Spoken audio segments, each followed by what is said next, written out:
ইয়া আইয়ুহাল্লাযীনা আমানুত্তাকুল্লাহ, হে ইমানদাররা তোমরা যদি আমাকে ভয় করতে পারো। আল্লাহর ভয় মানে গুনাহ ছেড়ে দেয়া, মদ খাওয়া ছেড়ে দেয়া, সুদ খাওয়া ছেড়ে দেয়া, হারাম ছেড়ে দেয়া, ঠিক না বেঠিক? দুনিয়ার কেউ দেখুক আর না দেখুক, মনে মনে ভাবতে হবে আল্লাহ কিন্তু ঠিকই দেখে। সূরা বনী ইসরাঈল 15 পারা 2 নম্বর পৃষ্ঠা 13 নম্বর আয়াত আল্লাহ পাক বলেন, মুকুল্লা ইনসানিন আলজামনাহু তাইরাহু ফি উনুকি, ভুলা যাও না তোমার ঘাড়ের মধ্যে একটা মেমরি আমি লাগায় দিয়েছি। ও কুল্লা ইনসান, প্রত্যেকটা মানুষের ঘাড়ের মধ্যে আল্লাহ তাআলা বলে মেমরি লাগায় দিয়েছি। তো ইরাহু ফি উনুকি, উনুক মানে ঘাড়। অনুখরিজু লাহু ইয়াউমাল কিয়ামাতি কিতাবান ইয়ালকাহু মানশুরা, তুমি যেখানেই যাও, মরুভূমিতে কেউ নাই, তুমি সেইখানে একটা অন্যায় করতেছো, তুমি ভাববা না দুনিয়ার কেউ দেখে না। না না, দুনিয়ার কেউ দেখুক আর না দেখুক, আল্লাহ কিন্তু ঠিকই দেখে, ঠিক না ঠিক? রেকর্ড কিন্তু হচ্ছে মরুভূমিতে, মনে করতেছো কেউ নাই, আল্লাহ বলে দুনিয়ার কেউ দেখুক আর না দেখুক, আমি কিন্তু ঠিকই দেখি। কিয়ামতের ময়দানে এমনি যখন আপনার সেই ভিডিওগুলো পাস করা হবে সবার সামনে নিয়ে দেখ, পর অনুখরিজু লাহু ইয়াউমাল কিয়ামাতি কিতাবান ইয়ালকাহু মানশুরা, ওই দিন টেনে টেনে বের করা হবে ঘাট থেকে ফিল্ম, বের করে বলবে ভিডিও আকারে পর্দায় দেখো, এই যে কি করছো তুমি, পড়ো নিজের আমল নামা পড়ো। দুনিয়া স্কুলে যাও নাই, মাদ্রাসায় যাও নাই, নাম ঠিকানা লিখতে পারো না, ওই দিন সবাইকে আল্লাহ শিক্ষিত বানাই দিবে। সুবহানাল্লাহ। লা ইগাদিরু সগীরাতান ওয়ালা কাবীরাতান ইল্লা আহসাহা, ওই দিন বলবে হায় হায় আমার একটা ছোট্ট আমলও ছাড়ে নাই, একটা ছোট্ট গুনাহ তো ছাড়ে নাই। আপনি সরিষার দানা পরিমাণ নেক করছেন, ওটাও ছাড়বে না। আপনি সরিষার দানা পরিমাণ গুনাহ করবেন, ওটাও ছাড়বে না। হায় হায় বলবেন, হায় হায় আমি তো কেয়ারই করি না, এই গুনাহটা আমার আল্লাহ ধরবে। কিন্তু আজকে তোমার এইটাও আল্লাহ ধরছে। হায় হায় লা ইগাদিরু সগীরাতাও ওয়ালা কাবীরাতান ইল্লা আহসাহা, আল্লাহ বলে আগেই তো বলছিলাম ওয়ালা তাজিরু ওয়াজিরাতু ওয়াজরু উখরা, বিন্দু পরিমাণ কম করা হবে না, বিন্দু পরিমাণ বেশি করা হবে না। কারণ আমি আমার ফেরেশতাদেরকে ঘুষ খাওয়া শিক্ষা দেই নাই। ফেরেশতারা টাকা কি চিনে না, ফেরেশতারা যৌবন কি চিনে না, ফেরেশতারা আপেল কি কমলা কি চিনে না, ফেরেশতারা ঘর কি চিনে না, বাড়ি কি চিনে না, লাজ্জাত নামের বস্তু ফেরেশতাদের অন্তরেই নাই। এই জন্য ঘুষ চলবে না, যা করবেন তা লিখবে, আপনি যা করবেন তাই লিখবে। ডান কাদের ফেরেশতা নেক আমল লিখবে, বাম কাদের ফেরেশতা বদ আমল লিখবে। কারণ ফেরেশতাদের ঘুষ আল্লাহ তাআলা, এরা ঘুষ খাবে কি, ঘুষ তো কিছু বুঝেই না, ঠিক না বেঠি? ছোট বাচ্চা আগুন কি বুঝে নাকি, স্বর্ণ কি বুঝে নাকি? আগুন দিবেন ধরবে, স্বর্ণতাও ধরবে, এরা কিছু বুঝে না। ঠিক ফেরেশতারা এইরকম, টাকা চিনে না, ক্ষমতা চিনে না, পয়সা কোনো কিছু চিনে না। একটাই কাজ তোমাদের, আর কোনো কাজ নাই। কিয়ামতের আগ পর্যন্ত শুধু তোমাদের ডিউটি, কাউকে সাজদার হালাতে রাখছে, সে শুধু সাজদার হালাতে থাকবে। কাউকে রুকুর হালাতে, ওই ফেরেশতা কোনোদিন আর সাজদাও দিবে না, সোজা হয়ে দাঁড়াবে না। রুকু হালাতে কোন ফেরেশতা আপনার নেক আমল বদ আমল লিখতেছে, ঠিক না বেঠি? কোন ফেরেশতা বাইতুল মামুর চক্কর দিতেছে, কোন ফেরেশতা ইমামতি করতেছে, কোন ফেরেশতা মুক্তাদি হইয়া দাঁড়ায় রইছে। আর কাউরে বলছে তুই সুবহানাল্লাহ পড়তে থাক, ও শুধু সুবহানাল্লাহ পড়বে। কাউরে বলছে তুই আলহামদুলিল্লাহ পড়তে থাক, ওই ফেরেশতার কাম হলো কিয়ামত পর্যন্ত আলহামদুলিল্লাহ পড়বে। আবার কোন ফেরেশতাকে বলছে তুই লা ইলাহা ইল্লাল্লাহ পড়, কিয়ামত পর্যন্ত পড়বে। যার যে ডিউটি সেই ডিউটি পালন করবে। বিন্দু পরিমাণ কোন ফেরেশতা আল্লাহর হুকুম লঙ্ঘন করে না। আল্লাহু আকবার। এই জন্য আপনার ঘুষ খাবে না। লা ইগাদিরু সগীরাতান ওয়ালা কাবীরাতান ইল্লা আহসাহা, আপনি এমন একটা গুনাহ করছেন যা বিন্দু পরিমাণ এর থেকেও ছোট, ওইটাও কিন্তু ওই দিন কাছে ছাড় পাবেন না। এই পরিমাণ নিয়ে কেমন করছেন, ওইটাও কিন্তু ছাড় পাবেন না। এই জন্য আল্লাহ পাক বলেন, ইয়া আইয়ুহাল্লাযীনা আমানুত্তাকুল্লাহ, হে ঈমানদাররা আমি আল্লাহরে ভয় করো। ভয় করার মানে হইল গুনাহ ছেড়ে দাও, হারাম ছেড়ে দাও, অপকর্ম ছেড়ে দাও, আর কুনু মাস সাদিকিন, সৎ লোকদের অন্তর্ভুক্ত হয়ে যাও, যে নেককার তারে বন্ধু বানাও, ঠিক না বেঠিক? কবি বলেন যারা নেক লোকের সাথে চলে, কারণ সহবতে সলেহ তোরা সলে কুনাদ, সহবতে তলে তোরা তলে কুনাদ, ঠিক না বেঠিক?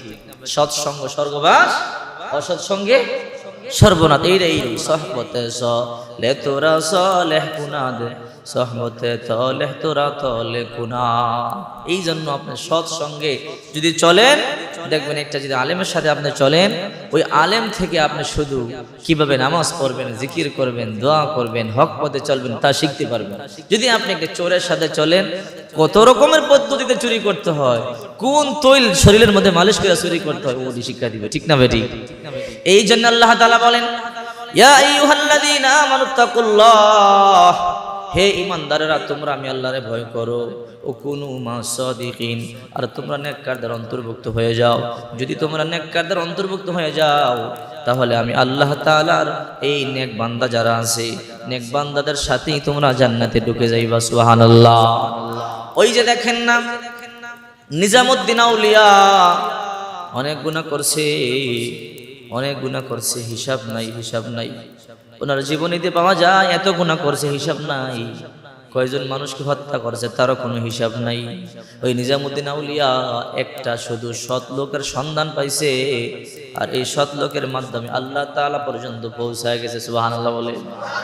ওনার কাজ হয়েছিল জঙ্গলার পাশে 4 রাস্তার মোড়, বণিকেরা ব্যবসা করে টাকা নিয়ে আসতো অথবা মাল নিয়ে আসতো, রাস্তার মধ্যে দাঁড়ায় থাকতেন, দাঁড়ালো ছুরি নিয়ে, বলতো সব কিছু দিয়ে দাও, না দিলে কল্লাটা ফালাইয়া দিত।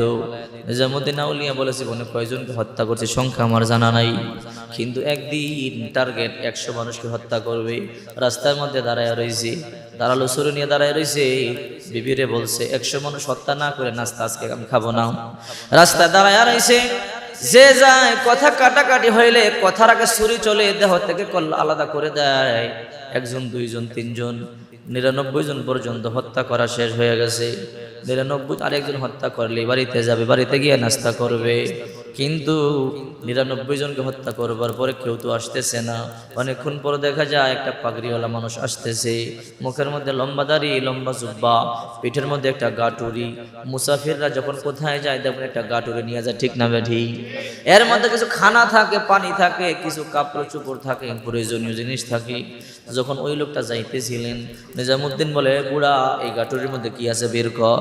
বলে, ভাইজান আমার গাটুরির মধ্যে দুনিয়ার সম্পদ বলতে কোনো কিছু নাই। বলে, কি আছে বের কর। বলে, আসলে তো কোনো কিছু নাই। বলে, বের করে না হলে কিন্তু কল্লা ফালামু, তোর সাথে কি কি আছে বের কর।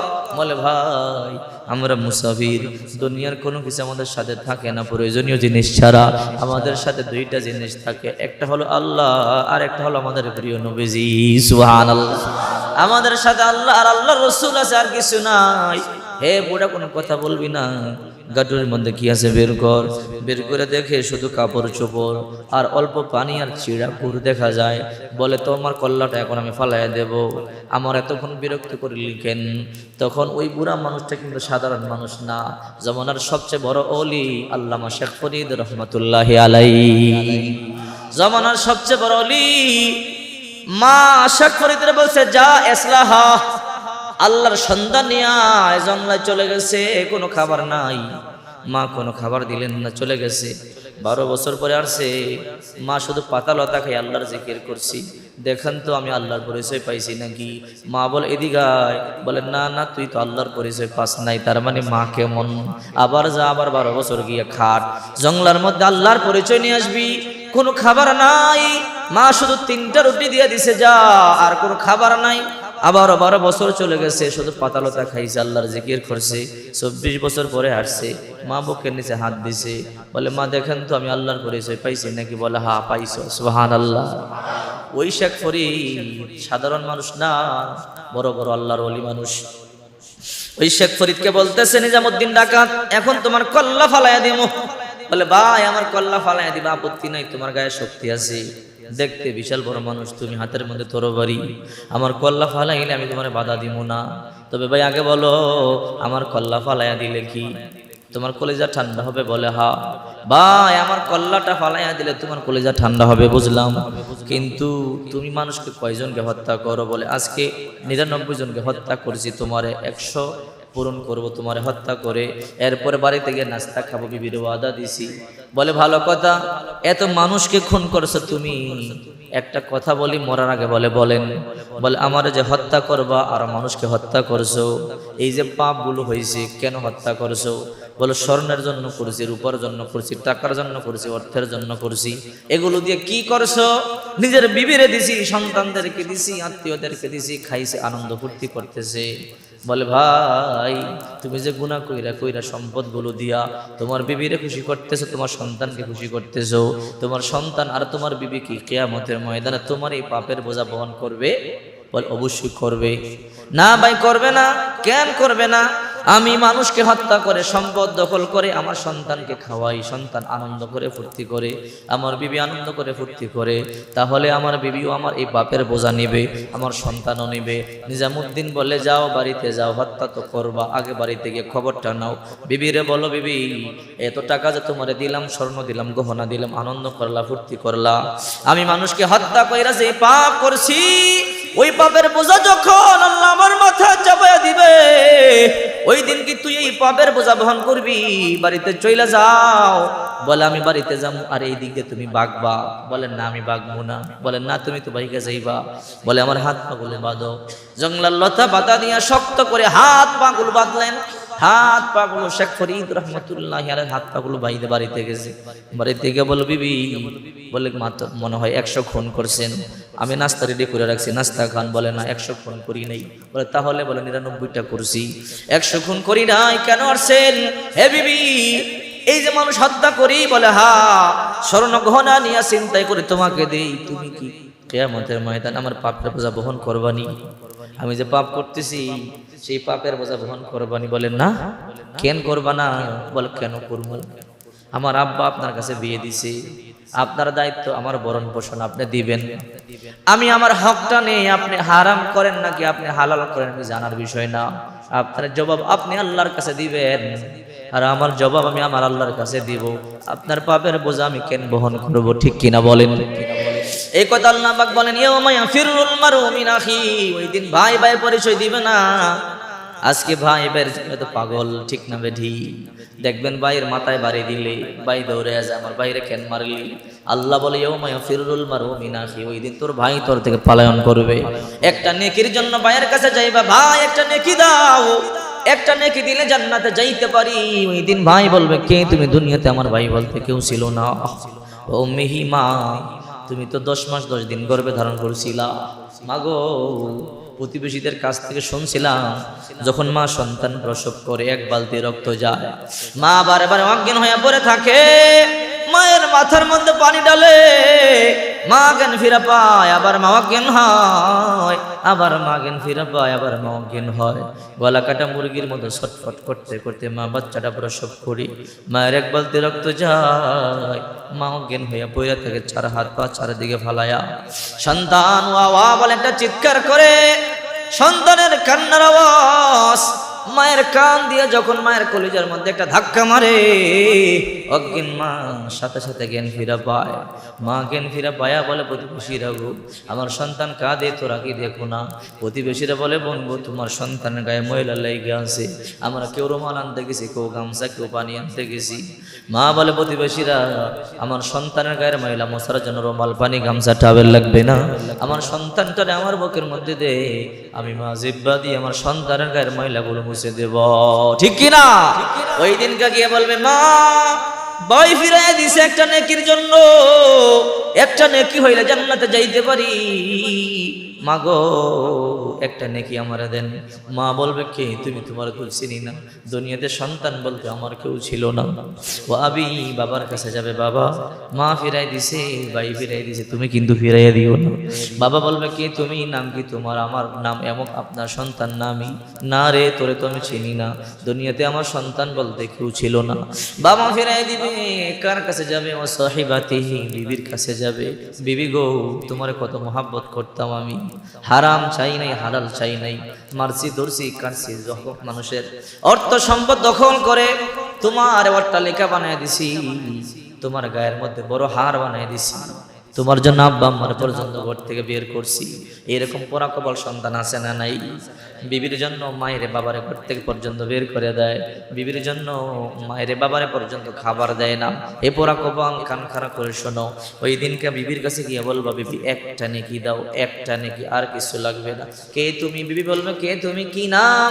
কই তোমার ঘর, কই তোমার বাড়ি? আমার নাম অমুক, আমি তোমার স্বামী, 50 বছর সংসার করছো। বলবে, তা তোরে তুমি চিনি না। নাউজুবিল্লাহ বলে। আল্লাহর কোরআন বলে, আমি তো তোরে চিনি না। আজকে বিবির জন্য সব করতেছেন। নিজামুদ্দিন বলে, বিবি রে, এতগুলি কষ্ট তোর জন্য করলাম, এত মানুষকে হত্যা করলাম, আজকে তুই বলতেছো ওই দিন আমার বোঝা নিবি না? তাহলে আর সময় নাই, এখন আমার আল্লাহর পরিচয় পাওয়া আমার বড় দরকার। এক দৌড় দিছে ওই বৃদ্ধ মানুষটার কাছে। ও আল্লাহর ওলি গো, কি নাম আপনার? আমি চিনি না, তবে আমি বুঝতে পারছি আপনার সাথে আল্লাহর বড় কানেকশন আছে। আল্লাহু আকবার বলেন।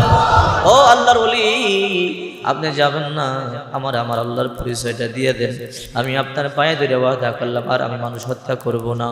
নিজামুদ্দিন যাওয়ার আগেই দেখে শেখ ফরিদের হাত পায়ের বানগুলো খোলা। আর সুবহানাল্লাহ বলে। এত শক্ত বান কে খুইলা দিল? বলে, আমার আল্লাহ খুইলা দিছে। বলে, আল্লাহর ওলি গো, আর আমি মানুষ হত্যা করব না, আপনি আমার আল্লাহর সন্ধানটা মিলাইয়া দেন।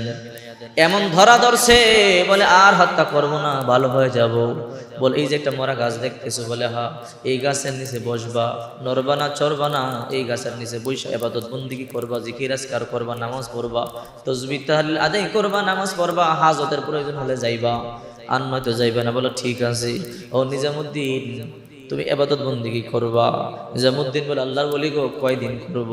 বলে, সময় নাই, লিমিট নাই, যতদিন পর্যন্ত এই গাছের মধ্যে পাতা না গজাবে, ফুল না ফুটবে, ফল না ধরবে, ততদিন পর্যন্ত শুধু ইবাদত বন্দেগী করতেই থাকবা। আল্লাহু আকবার। যেই গাছের মাথা নাই, যেই গাছের পাতা নাই, যেই গাছের ঢাল নাই, হে নিজামুদ্দিন ইবাদত বন্দেগী করতে থাকো। নিজামুদ্দিন ইবাদত বন্দেগী করতেছেন। 1 বছর চলে গেছে। মনে মধ্যে টেনশন, উপরে তাকামো নাকি? আবার চিন্তা করে, না না, আমার মতো নাফরমানকে তো আল্লাহ মাফ করবে না, আমি শত শত মানুষকে হত্যা করেছি, আমার ইবাদতে আল্লাহর এই গাছের মধ্যে পাতা গজাবে না। এই জন্য কাঁদতেছেন, উপরে তাকায় না। 2 বছর চলে গেছে, তাকায় না। 3 বছর চলে গেছে, তাকায় না। ইবাদত বন্দেগীতে আছে, ইবাদত বন্দেগীতে আছে। 10 বছর চলে গেছে গো, নিজামুদ্দিন আউলি উপরের দিকে তাকায় না। 12 বছর চলে গেছে, তাকায় না। 12 বছরের সময় রাত্রিবেলা দেখে এক যুবক পাশে একটা কবর খনন করতেছে। নিজামুদ্দিন আউলি সেখানে গিয়ে বলে, হে যুবক, কবর খনন করস কেন একা একা? বলে, এই কবর আজকে দিনের বেলা একটা যুবতীর কবর দিয়েছে। বলে, তাহলে কি হয়েছে? এই যুবতীর সাথে আমি জিনা করবো। বলে, কেন? এই যুবতীর ভালোবাসতাম, তার জন্য আমি পাগল ছিলাম, কিন্তু আমি মদখোর, আমি জিনাকার, আমি একজন খারাপ মানুষ, এই জন্য তার বাবা আমার কাছে বিয়ে দেয় নাই, মেয়েটাও রাজি হয় নাই। যখন শুনতে পাইলাম আমি জোর করে বিয়ে করব, মেয়েটা এই জন্য আত্মহত্যা করছে, আমি মরবো। এরপরও এরকম একটা হারামি, এরকম একটা সুদখোর, এরকম একটা ঘুষখোর, মদখোর, জিনাকারের সংসার করব না। আমি দুনিয়াতে এই মেয়েটারে পাই নাই, আমি চাইতেছি তোর দুনিয়াতে পাই নাই, তোর কবরে হইল তোর সাথে একবার জিনা করব। নিজামুদ্দিন আউলির মাথার মধ্যে তো গরম হয়ে গেছে। কস কি, আমি খারাপ, কিন্তু এরকম খারাপ জালেম তার দেখি নাই। সাথে ছিল কোদাল, হাত থেকে কোদালটা নিয়ে এক কোপ দিছে, কল্লা আলাদা করে ফেলছে। কল্লা কাইটা মনে মনে ভাবতেছে, আল্লাহ, আমি তো অন্যায় করে ফেলছি, আমি তো ওয়াদা করেছিলাম আর খুন করব না, কিন্তু আমি তো আরেকটা খুন করে ফেললাম। আবার গাছের নিচে গিয়ে সাজদা করে কান্না, মালিক, এই অপরাধ ক্ষমা না হইতে আবার অপরাধ জানি না, আল্লাহ আমাকে আপনি মাফ করছেন কিনা। সাজদায় পরে কাঁদতেছে, এমন কান্না, চোখের পানি দিয়ে বুক বাসাইতেছে, চোখ বেয়ে বেয়ে পানি পড়তেছে, কাঁদতেছে। এমনি সাজদা থেকে মাথা উঠায় দেখে সামনে ওই বৃদ্ধ লোকটা দাঁড়ায় আছে। সুবহানাল্লাহ বলে, আল্লাহর ওলি গো, ও শেখ ফরিদ, আমি তো বলছিলাম আর অন্যায় করব না, আমি 99টা খুন করেছি, ওই যে 12 বছর আগে আজকে আরেকটা খুন করেছি। শেখ ফরিদ ঘটনা শুনবার পরে বলে, হে নিজামুদ্দিন, আগের খুনগুলো করছিলা নিজের স্বার্থের জন্যে, নিজের লোভের জন্য, অর্থের জন্যে, আর আজকের খুনটা করছো রবের জন্য। সুবহানাল্লাহ। একটা মেয়ের ইজ্জতের হেফাজতের জন্য। নিজামুদ্দিন গাছের দিকে তাকাইছনি? বলেন হ্যাঁ তাকাই নাই। কেন তাকাও নাই? আল্লাহর ওলি গো, আমি যে অন্যায় করছি গো, যে পাপ করছি, আমার কি আর মাফ হবে নাকি? আমার তো মাফ হবে না। আমার মতো জালেমকে আমার আল্লাহ মাফ করবে না, এই জন্য আমি কোনোদিন গাছের দিকে তাকাই নাই। বলে একটু তাকা রে বাবা, একটু তাকা। নিজামুদ্দিন ডাকাত গাছের দিকে তাকায় দেখে, যেই গাছে দেখছি মাথা নাই, ওই গাছে পাতার ফুলে ফলে ভরে গেছে। হে নিজামুদ্দিন, আজ থেকে ডাকাত না, আল্লাহর পরিচয় পাইয়া গেছো। সুবহানাল্লাহ। এই জন্য আল্লাহ বলে আলা ইন্না আউলিয়া আল্লাহি লা খাউফুন আলাইহিম ওয়ালা হুম ইয়াহজানুন। আমার ওলিদের কোনো ভয় নেই, টেনশন নাই। ইয়া আইয়ুহাল্লাযীনা আমানুত্তাকুল্লাহ, হে ঈমানদারের আল্লাহরে ভয় করো। কুনু মাসাদিকিন, আর সৎ লোকদের অন্তর্ভুক্ত হয়ে যাও। সৎ লোককে বন্ধু বানাও, একটা নেককার লোককে বন্ধু বানাও, হক্কানি আলেমকে বন্ধু বানাও, ইমামকে বন্ধু বানাও, হক্কানি মুয়াজ্জিনকে বন্ধু বানাও, হাফেজকে বন্ধু বানাও, আলেমকে বন্ধু বানাও, একজন পীর সাহেবকে বন্ধু বানাও। ওরা তোমাকে সৎ খাইতে বলবে না, জিনা করতে বলবে না, হারাম করতে বলবে না। এদের সামনে যতক্ষণ বসে থাকবা, নিজেও খারাপ কাজ করবার মতো সহজ অন্তরে আসবে না, ঠিক কি না? এই জন্যই তো কিছু কিছু মানুষ কিয়ামতের ময়দানে আফসোস করবে, ওয়ায়াউমা ইয়াদু যালিমু আলা ইয়াদাইহি ইয়াকুলু ইয়া লাইতানি ইত্তাখাযতু মা'আর রাসূলি সাবিলা। বলবে হায় হায়, মুহাম্মদকে কেন বন্ধু বানাইলাম না। সুবহানাল্লাহ। নিজের হাতের গোশতগুলো, দুই হাতের গোশতগুলো দাঁত দিয়ে চিবায়া চিবায়া কামড়ায় কামড়ায় খুলবে, চাবাবে, আর বলবে হায় হায়। ইয়াউমা ইয়াদু যালিম, জালেম বলবে ওয়ায়াউমা ইয়াদু যালিম আলা ইয়াদাইহি ইয়াকুলু ইয়া লাইতানি ইত্তাখাযতু মা'আর রাসূলি সাবিলা ইয়া ওয়াইলাতা লাইতানি লাম আত্তাখিয ফুলানান খলিলা। ওরে বন্ধু বানাইলাম কেন? উতবারে বন্ধু বানাইলাম কেন? সাইবারে বন্ধু বানাইলাম কেন? আবু জাহেলরে বন্ধু বানাইলাম কেন? উবাই ইবনে খলফরে বন্ধু বানাইলাম কেন? মুহাম্মদুর রাসূলুল্লাহকে কেন বন্ধু বানাইলাম না? আজকে মুহাম্মদুর রাসূলুল্লাহকে বন্ধু বানাইলে আজকে নবীর সাথে জান্নাতে চলে যেতাম। আল্লাহু আকবার বলেন। লম্বা ঘটনা আছে। উবাই ইবনে খলফ ছিল মক্কার একজন কুখ্যাত কাফের। উমাইয়া ইবনে খলফের ভাইয়ের নাম হলো উবাই ইবনে খলফ। উমাইয়া ইবনে খলফ হলো আবু জাহেলের বন্ধু।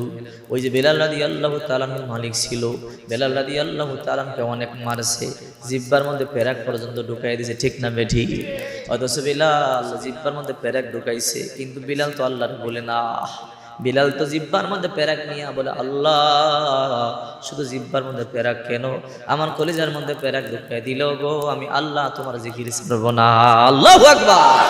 হযরত বিলাল এত দামি হয়ে গেছে, মদিনার লোকেরা যখন আস্তে আস্তে ইসলাম কবুল করতেছে, যখন শিক্ষিত মানুষগুলো ইসলাম কবুল করছে, এক পর্যায়ে বলে নবীজি এখন তো আপনার সঙ্গী সাথীর কোনো কমতি নাই।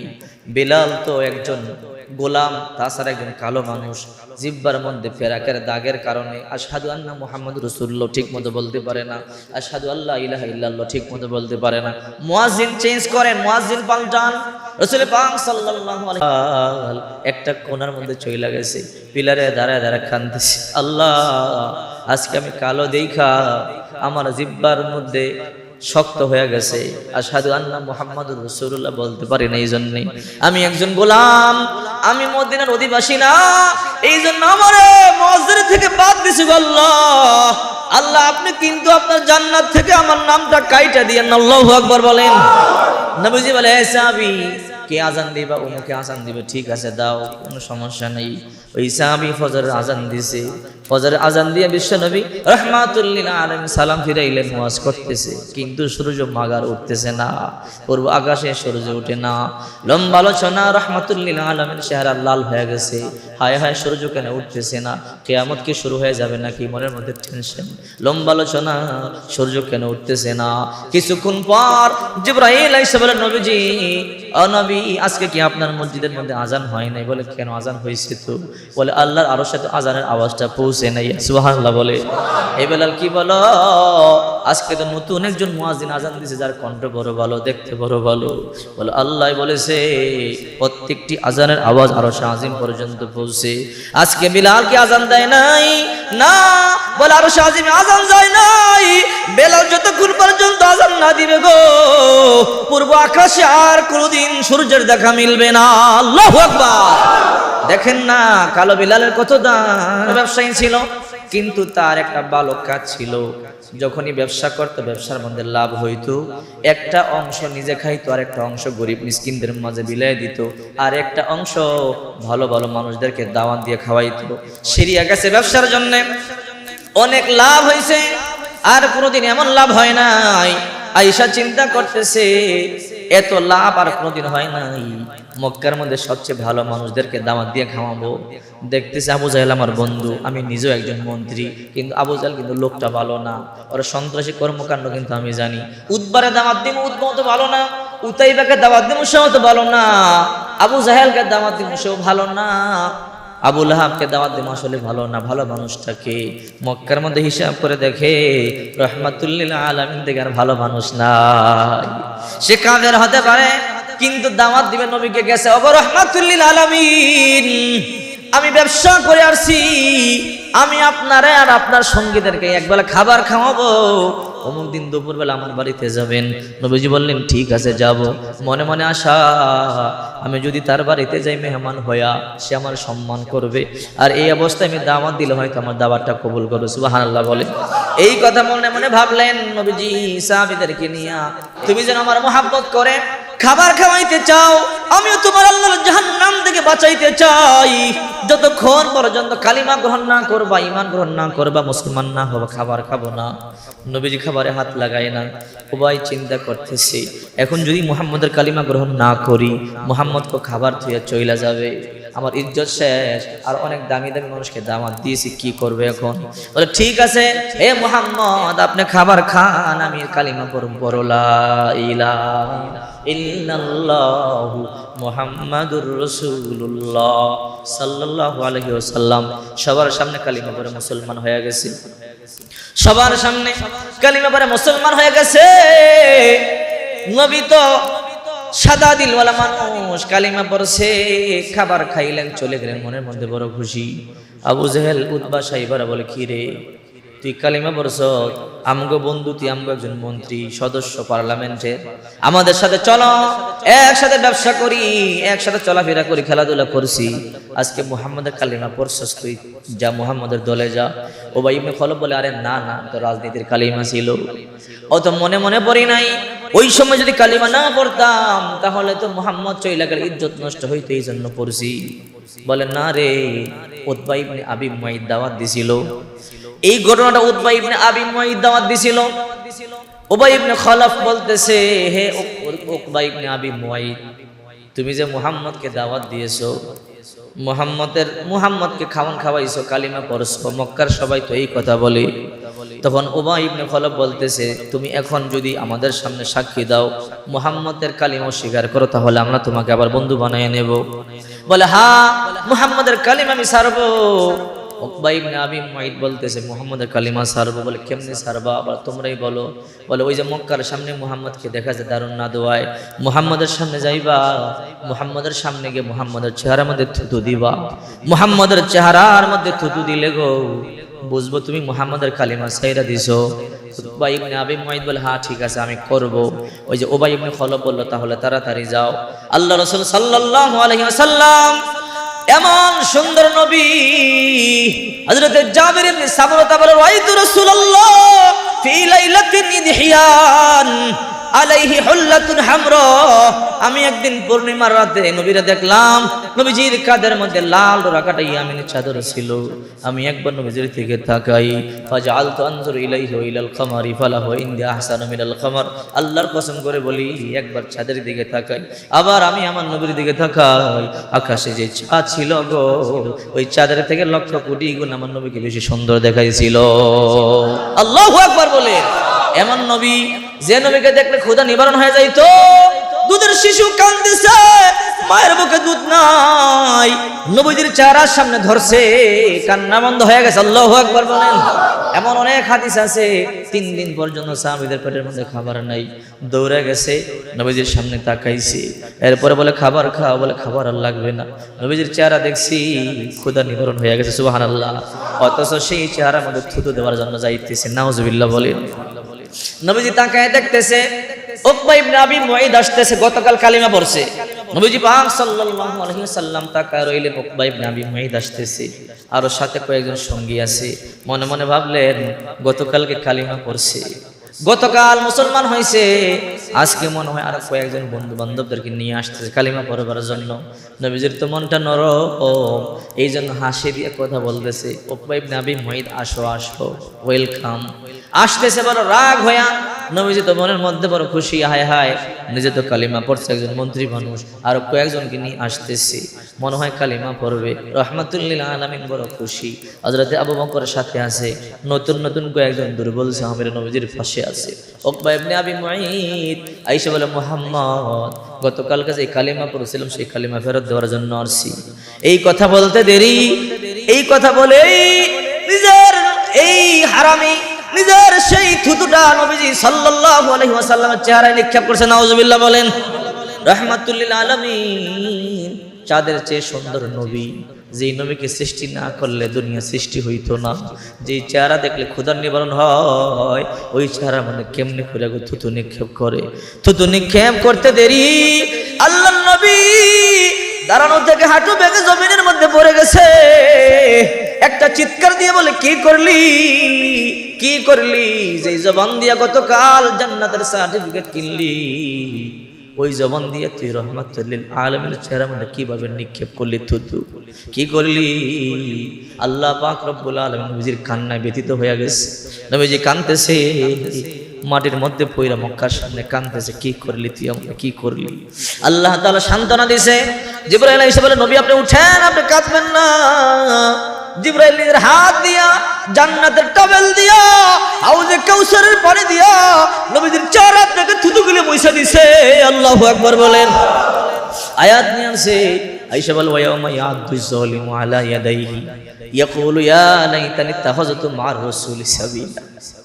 এই জালেম কিয়ামতের ময়দানে ওই দিন নিজের হাতের গোশতগুলো চিবায়া চিবায়া খাবে আর বলবে, হায়